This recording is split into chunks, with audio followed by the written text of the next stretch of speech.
vertebrates, okay, looked at frogs, looked at mammalian lungs, and birds. Now, what's real important to realize here about gas exchange and how much more sophisticated mammalian lungs are from in birds is that one of the features for the gas is moving from the respiratory medium into the blood by diffusion. And so the stronger, the greater the gradient, the faster the diffusion. Also, the less the distance it has to diffuse, the better. Okay, so in something like a lizard, the distance the blood has, or the oxygen has to diffuse from the air spaces into the bloodstream is about 10 micrometers.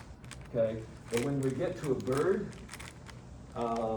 it's a mammal, it's 0.6 micrometers. The cells are very, very thin. Therefore, the diffusion distance is very, very low. Okay, now look at this slide. This is a mammal, okay, mammalian system, showing the circulatory system as well as the gases here. And so the loading of oxygen, once you ventilate, that's the only thing that's moving gases is ventilation, okay? That's the only organ which you're expending energy to move the respiratory medium, namely the air or the water, into the respiratory surface. From there on, the gases move by diffusion, down concentration gradients.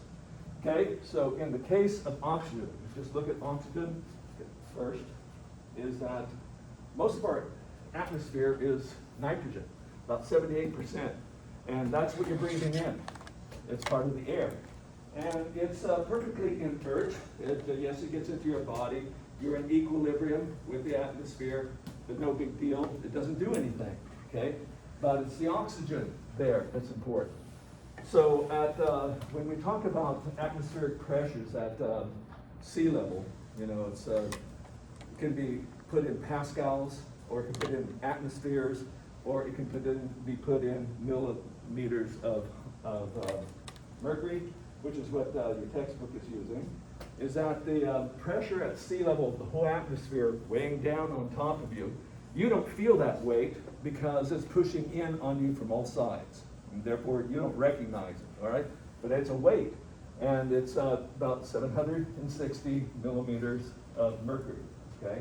It's enough pressure that if you had a bowl of mercury in a vacuum tube, that the atmosphere pushing down on it would push that column of mercury up 760 millimeters. Okay, that's what it's measuring. Not all of that is oxygen. So within the fusion of gases in the body, we only are concerned about oxygen pressure, not the rest of the atmosphere, just oxygen. And it doesn't matter what the other gases are, they don't contribute to the pressure of oxygen. So we refer to it as partial pressure, all right? Partial pressure of oxygen in the atmosphere. And to get that partial pressure, so I'm symbolizing it by P subscript O2, partial pressure of oxygen is the percent composition in the atmosphere times the total pressure. And that gives the pressure that is due only to oxygen, which in this case is 160 millimeters of hydrogen, of mercury. So that's what you're breathing in outside. But by the time it gets down into the alveolar spaces, it has decreased in pressure to 100, from 160 to 100. Why do you think that happens? Think about the lungs. Why do you think that happens? When you open your lungs, the volume increases, so the pressure drops? Pressure shouldn't drop. It does. The partial pressure does drop, but it has nothing to do with the thoracic pressure that you're putting into your lungs. Because that creates suction, pulls the air in. Can you completely empty your lungs of air? No. There's that residual volume, and that's stale air. It's already had some oxygen already taken out of it. It already has a low oxygen pressure. So if this is tidal volume, so tidal volume, normal breathing, you bring in about 500 milliliters, okay? And so first of all, what's being pushed down is that dead air. That goes down first. And so out of that 500 milliliters, the only stuff that mixes with that dead air is about 300 milliliters. And then you expel the rest.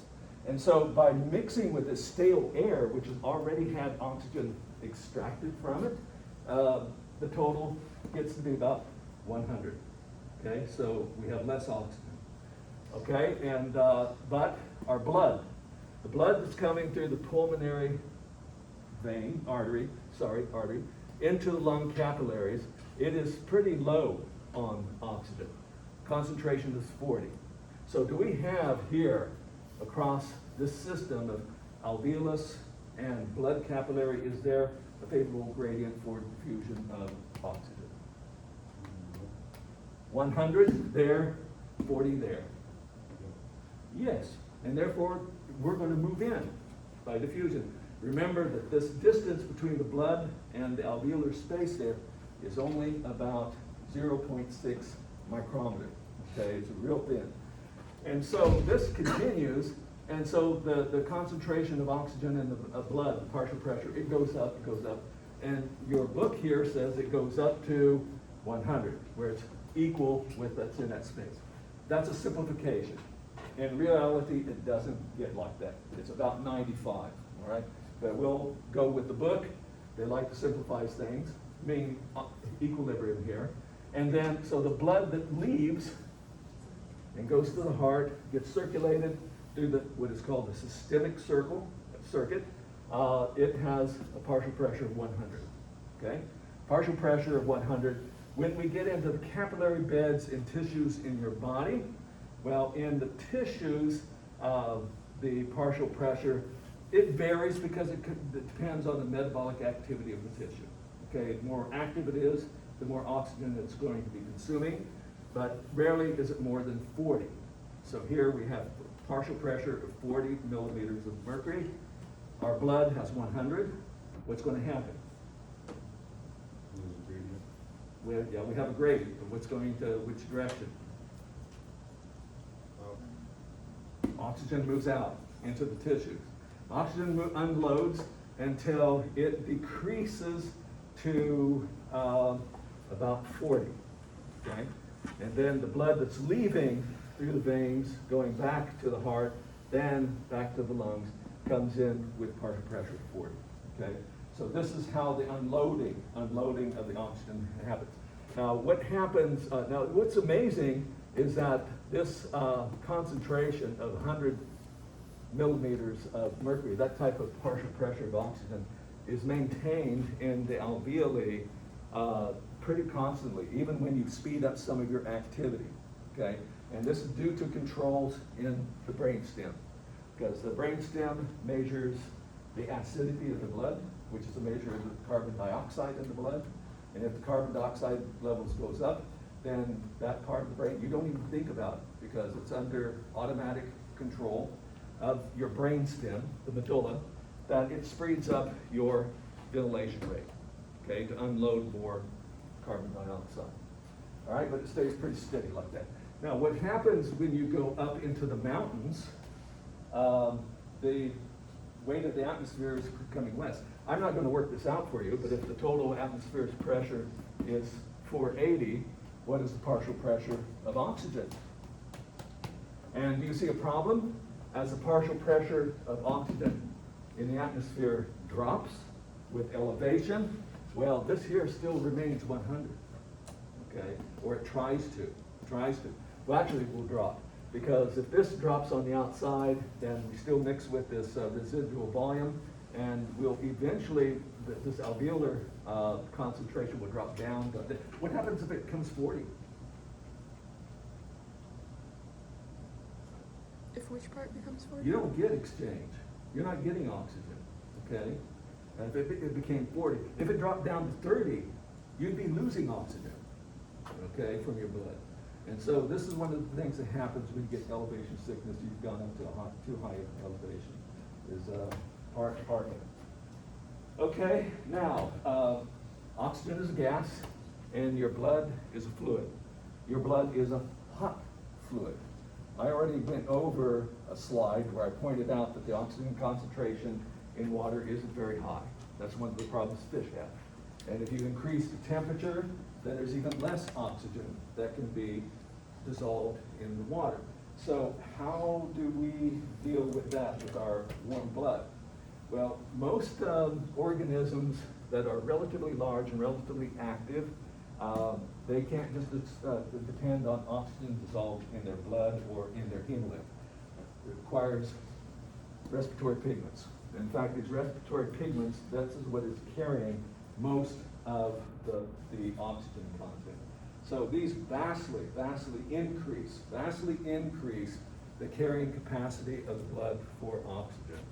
Now, there's still oxygen that is dissolved in the fluid, in the plasma, okay? And it is in equilibrium. That's where the partial pressure comes from, all right? But, so, several types of respiratory pigments, one of them called hemocyanin, and it is a protein that contains copper.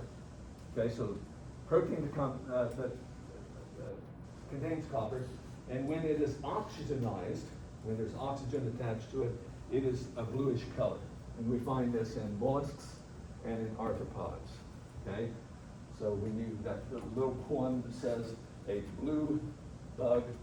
black bug bled blue blood, so it's supposed to be a tongue twister, you say that real fast. A black bug bled blue blood, it's real true. Their blood is blue, all right? More or less. And hemoglobin, some of what we call hemoglobin in different taxonomic units, taxonomic clades, are not homologous. Okay, it's called hemoglobin simply because it contains iron and it carries oxygen. However, all the hemoglobin that happens to be in vertebrates, that's homologous, all right? Contains iron, and it's mostly found in vertebrates, but it's also found in earthworms, because we saw that they had red blood as well. And in the case here, this is what binds oxygen. If you remember hemoglobin, it's a tetramer. It has 2 alpha units and 2 beta units, and in each one of those units it has a heme group, which is a organic ring structure. Very similar to the ring structure you find in chlorophyll, except for instead of having a magnesium in the middle of that ring structure, it has iron. Okay, iron has a real high affinity for oxygen, but we need to have this oxygen bind reversibly. So this whole structure of the hemoglobin is such that the oxygen comes in and will attach to the iron very loosely, so that it can be knocked off later.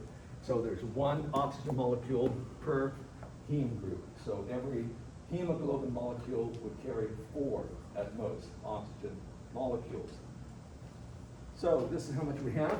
A large number of heme groups in our blood, 5.4 times 10 to the 20th power. Don't even have a name for that number, okay? Per 100 milliliters of blood, all right? So there's a lot of this stuff. And it vastly increases the carrying capacity of oxygen in our blood. Furthermore, hemoglobin exhibits the property that we've talked about earlier in 101A that proteins have, that have quaternary structure, of cooperativity. Now what cooperativity means is that when the first substrate, in this case the first ligand, that binds to the first heme iron, is it leads to a conformational shape in the other 3 binding sites that increases their affinity, so that the second, third, fourth oxygen binds more rapidly, more easily. But it's reversible, because when you get into the tissues where the oxygen pressure is very low, then cooperativity works the opposite direction. The first oxygen that leads to a conformational change that causes the second, third, and fourth oxygen molecule to leave more rapidly, more easily, okay? And so this is the binding of the oxygen leads to cooperativity. Therefore, that leads to differences in what we call the oxidation saturation curve, which I'll show here in a moment. Now, in earthworms, the hemoglobin they have is not a tetramer. and it's not contained in red blood cells. In vertebrates, the hemoglobin is all packaged into red blood cells. Why is that? Because if you had this running around in your blood, these would be regarded, or physiologically would behave as just like sodium chloride, in that they would produce, they're solutes, okay? They'd produce osmotic pressure, and the osmotic pressure of the blood would be just tremendous. It would suck all the water out of your cells, okay? So to bring that down, it's put into, to avoid that osmotic pressure, it is put into cells where it doesn't have that effect. In the case of earthworms, it's not in cells, okay? And therefore, to reduce the problem of osmotic pressure, we have something like 160 subunits per hemoglobin molecule, and it's the whole molecule, not the individual subunits, that contribute to any bit of osmotic pressure, and therefore that helps prevent that problem, okay? And this is just what I'm showing you about the cooperativity from a figure in your book. Okay, so this shows what is called the oxygen dissociation curve. And you notice here, this is the partial pressure of oxygen in various areas of your body, okay? The alveolar spaces, and on the y-axis, this is not absolute amount of oxygen, it's percent saturation. In the alveoli, partial pressure, of course, 100, but our hemoglobin is 100% saturated, okay? When it leaves, it is carrying the maximum amount of oxygen as it possibly can. When we get down into the body tissues, this is where unloading takes place. Unloading can only take place not in big organs, but only through capillary beds, not in arteries, not in veins, only in capillaries. And here, it can be variable, okay? The partial pressure really depends on how much, what is the metabolic activity of that particular tissue. So if we go to the high end here, 40, then the amount, too bad this doesn't have the lines on it. I would give a poor grade to this graph without the lines on it. It's about 25%, okay?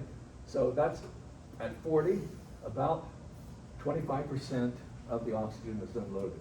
So the blood that's leaving those capillaries, they're not devoid of oxygen. They're not completely deoxygenated, all right? But now if the activity becomes a little bit higher, so that in your body tissues, it's 20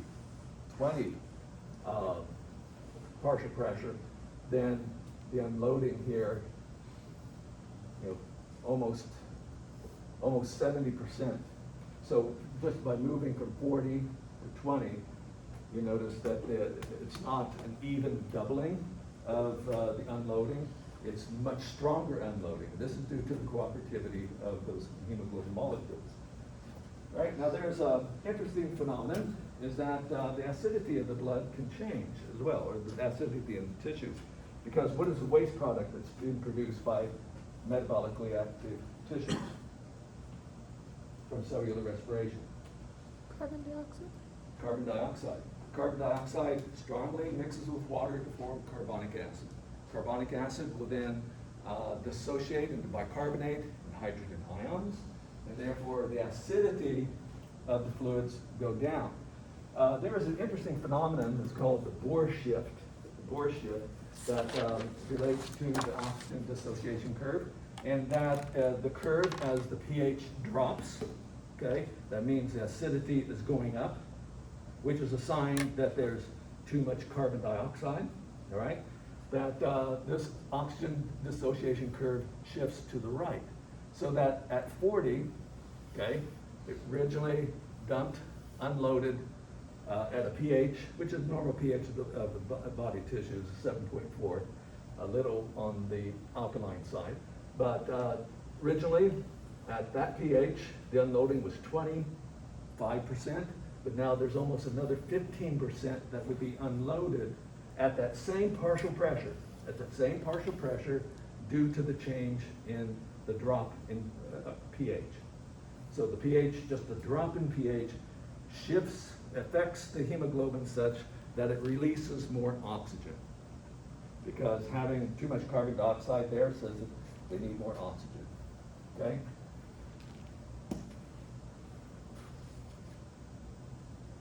Okay, now carbon dioxide, how is it transported? Because it has to be transported too, it's a gas.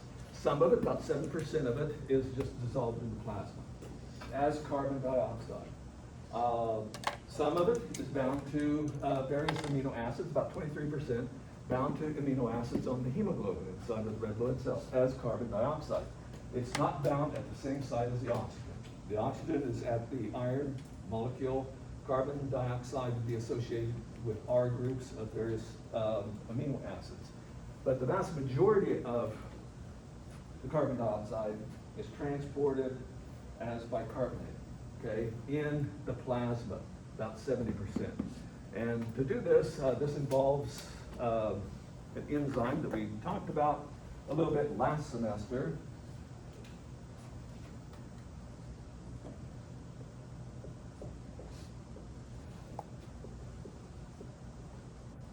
Carbonic anhydrase.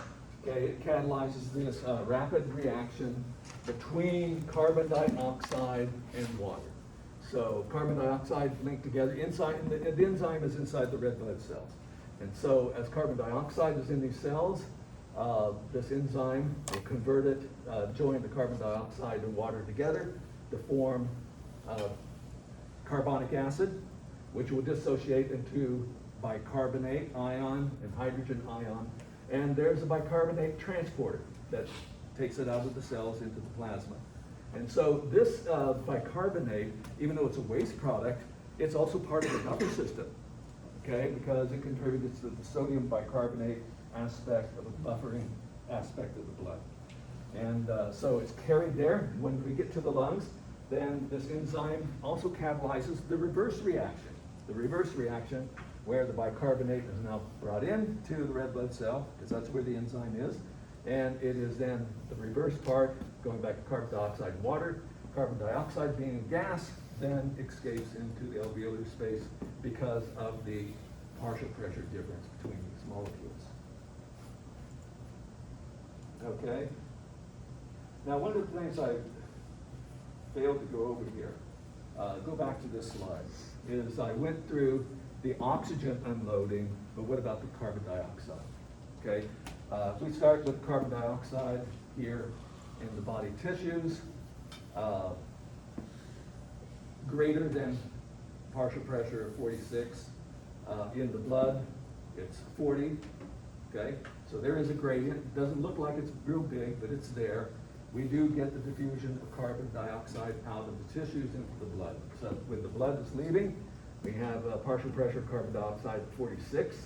As it gets to the alveolar spaces, then it is still 46, but in the alveolar sacs, partial pressure about 40. Therefore, we do have concentration gradient by which the carbon dioxide goes out. But notice one of the things, one of the disadvantages, or one of the adaptations that animals, vertebrates had to make with the transition from water to land is to endure a higher concentration of carbon dioxide in the blood, okay? Because fish don't have this high of a carbon dioxide concentration in the blood at all. Because when the water, the blood goes through the gills, water has a tremendously high solubility for ability to absorb carbon dioxide. And therefore, carbon dioxide readily leaves the gills of fish to the point where the blood has only about 4, partial pressure, only 4 for their blood, but not with vertebrates, not with air breathing, vertebrates, there's this problem. And notice that how much of the carbon dioxide partial pressure is there actually in the atmosphere? 0.23, that's all. And we may have to maintain it at 40, way, way higher than what it is in the atmosphere. Now you say, well then how can we have greenhouse warming, global warming? Because of this, that's awful low. But still, carbon dioxide really is a big absorber of reflected sunlight radiation, once it's absorbed, radiated into the atmosphere, it grabs that and pushes it back down. Okay, so it is a problem. All right, so that's what I have to say about respiratory systems. I'm going to move now into something very much connected, namely the circulatory system. Any questions here before I go on?